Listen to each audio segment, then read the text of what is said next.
As the war with Iran expands, President Trump is rushing more U.S. military forces into the Middle East amid fears of a wider regional conflict. The Pentagon is assembling additional strike assets, sending a clear message that Washington is preparing for multiple military scenarios. Trump's military playbook is rapidly expanding as the United States positions more forces across the region. The big question now is whether this growing American buildup will be enough to shift the balance against Iran. The United States is rapidly reinforcing the Middle East as President Trump weighs broader military options against Iran. Special operations forces are deploying from American bases while fighter squadrons are being repositioned across the Gulf, according to the Wall Street Journal. Long-range bombers based in both the United States and the United Kingdom have reportedly been placed on heightened alert. Officials say the objective is to provide President Trump with maximum military flexibility as the conflict enters a more dangerous phase.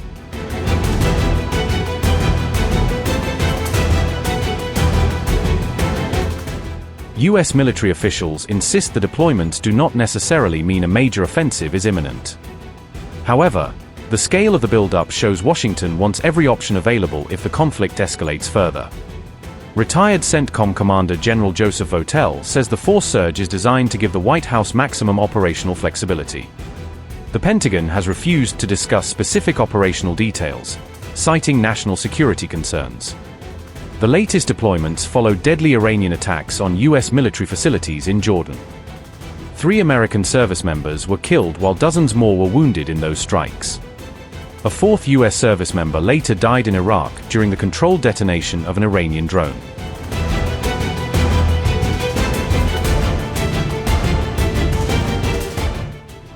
Iran's foreign ministry issued a stern, public warning directed at President Trump as his administration discussed possible invasion options, portraying Washington's threats as provocative and unlawful.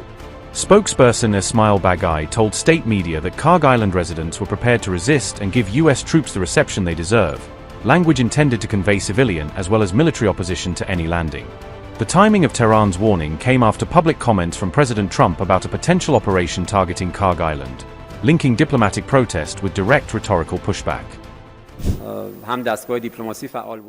They will soon see the consequences. I believe there are people in that very region, and they are not few, who are counting down the minutes to give these individuals, American troops, the reception they deserve. We have seen and tested their so-called readiness for diplomacy before. When the United States talks about diplomacy, it actually means dictation, intimidation, threats, and sanctions.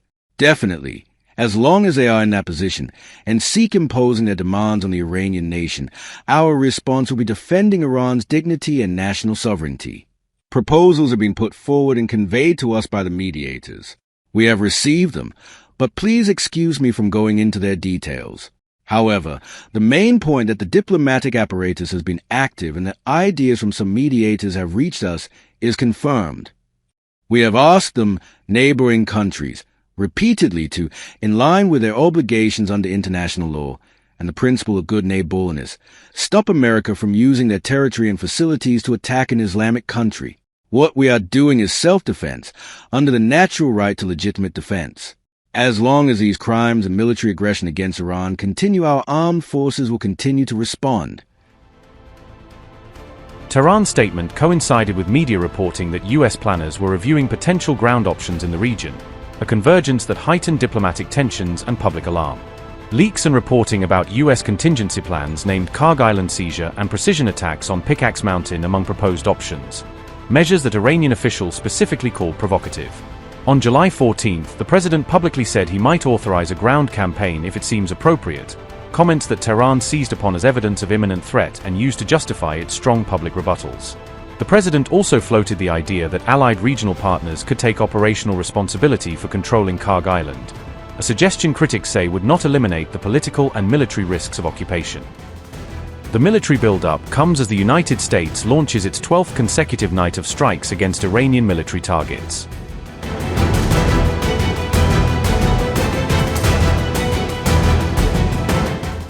Donald Trump has ordered a 12th consecutive night of U.S. airstrikes against Iran, signaling that Washington has no intention of easing military pressure. The latest wave of attacks marks another major escalation as missiles and warplanes continue striking targets across Iran. U.S. Central Command says the campaign is focused on reducing Iran's ability to threaten commercial shipping in the Strait of Hormuz. U.S. Central Command statement read, and I quote, "At 5:30 p.m. Eastern Time today, U.S. forces began launching more strikes against Iranian military targets at the Commander-in-Chief's direction.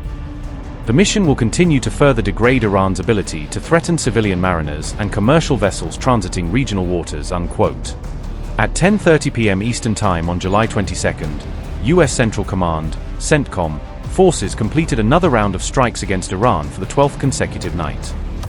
U.S. forces struck Iranian military targets including maritime capabilities, missile and drone storage facilities, coastal surveillance sites, and air defense assets.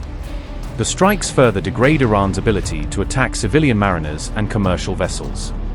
This month, American forces have targeted dozens of Iranian military sites on land while resuming a blockade against Iran at sea. As of today, CENTCOM has redirected 9 commercial vessels and disabled one to prevent ships from entering or departing Iranian ports. More than 50,000 U.S. service members are operating across the Middle East and remain highly vigilant, focused, lethal, and ready, unquote.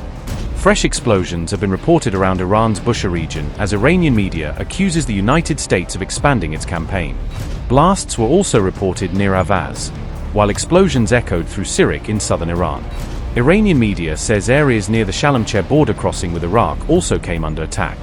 According to Press TV, the United States struck a rest area used by Iranian police officers near the crossing. Iranian reports claim 3 people were killed in the strike at the Shalamcher border crossing. Meanwhile, CENTCOM insists that Iran cannot dictate access to the Strait of Hormuz. U.S. Central Command statement read, and I quote, "Claim, today, Iran's Islamic Revolutionary Guard Corps, IRGC, Navy claimed that it controls exit and entry to the Strait of Hormuz, suggesting that international mariners can only use routes the IRGC prefers. This is false. Fact: Iran does not control the Strait of Hormuz. The international waterway remains open for transit regardless of IRGC threats and attacks. Commercial vessels continue to use the strait with U.S. military support. Since early May, American forces have helped more than 900 ships transit the strait," unquote. The United States says it has successfully escorted hundreds of commercial vessels through the Strait of Hormuz despite repeated Iranian threats. At the same time, Iran's foreign minister is warning that anyone supporting American attacks could also become a legitimate target. Iranian Foreign Minister Abbas Araghchi said, and I quote, "Our defense doctrine is clear: eye for an eye. Any aggression against Iran, including our infrastructure, will compel a powerful and decisive response. Those who contribute to such aggression, whatever the kind of support, will also be considered as legitimate targets," unquote. Iran's top diplomat has delivered one of Tehran's strongest warnings yet, signaling that the conflict could rapidly expand beyond direct U.S.-Iran confrontation. Iranian Parliament Speaker Mohammad Bagher Ghalibaf said, and I quote, "The equation of this war is clear: either all or none. In a region where we do not sell oil, no one will sell oil. If our security is not ensured, no infrastructure will be safe, and the security of the strait is in the absence of American forces. We have repeatedly said that the situation of the strait will not return to pre-war conditions," unquote. Iran is warning that the latest U.S. strikes will be met with an even stronger response. Initial reports also indicate explosions near Jordan's Aqaba port, raising fears that the conflict is spreading even further. The IRGC has also claimed responsibility for a drone raid targeting U.S. military facilities in Kuwait. Kuwaiti air defenses remain on high alert as they continue intercepting hostile drones. The Kuwait Army statement read, and I quote, "The Kuwaiti air defenses are currently confronting attacks by hostile drones, following the sinful Iranian aggression." The General Staff of the Army notes that any explosion sounds, if heard, are the result of air defense systems intercepting the hostile attacks. Everyone is requested to adhere to the security and safety instructions issued by the competent authorities, unquote. Meanwhile, Yemen's Houthis say they have launched fresh attacks on 2 Saudi oil tankers. The group claims both vessels violated what it describes as its naval blockade. The Yemeni armed forces carried out a coalitive military operation targeting 2 Saudi oil tankers that violated the blockade imposed by the armed forces in the Red Sea. One tanker was named Celia and the other is Layla, and the operation was carried out by a number of ballistic and cruise missiles, as well as drones. The strikes were precise, thanks to Allah's grace and assistance, and resulted in a large fire broke out on both vessels.